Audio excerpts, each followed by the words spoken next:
Hello, and welcome once again to my talk for today. Last night's vigil for the victims of the murders in Nova Scotia last weekend was extremely moving.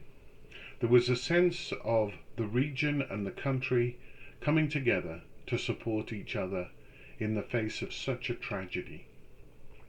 Most of us are able to identify with the loss of a loved one, and thereby able to have empathy and understanding at some level for those most deeply affected.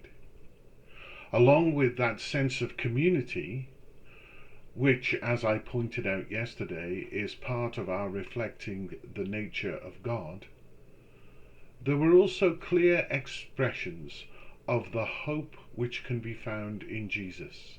It was not only the pastors who were pointing us in that direction, but others, both performers and those who spoke in tribute.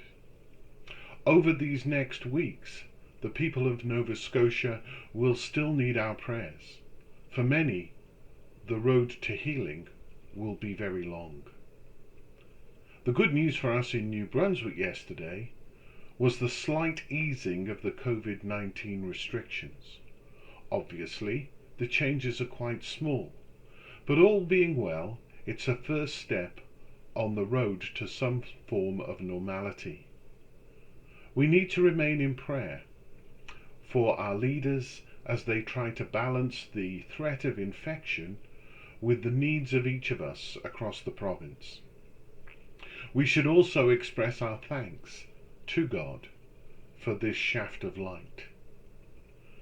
During this last week, I've been meeting with members of the House of Bishops via Zoom. It's clear that in some parts of the country, the effects of COVID-19 have been significant.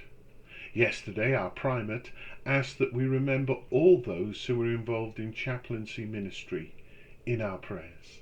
This includes those in hospitals, prisons, nursing homes, and other facilities where people are gathered in large groups for various reasons.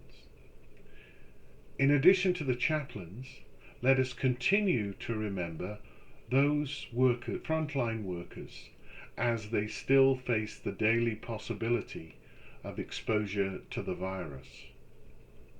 And as we do, let's also recall the truck drivers, store employees, and many others who are working to keep us safe and fed and well.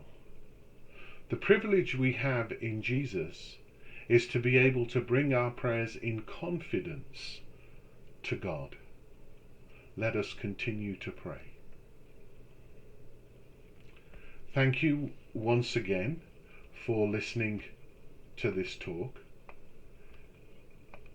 I hope that your weekend will be a good one and that you'll enjoy the sunshine which is promised.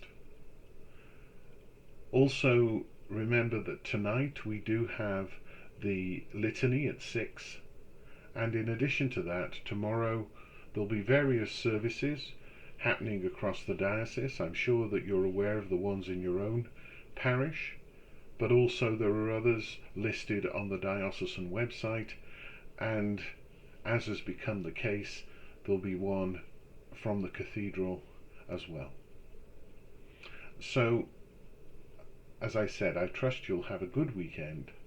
God bless, and stay safe.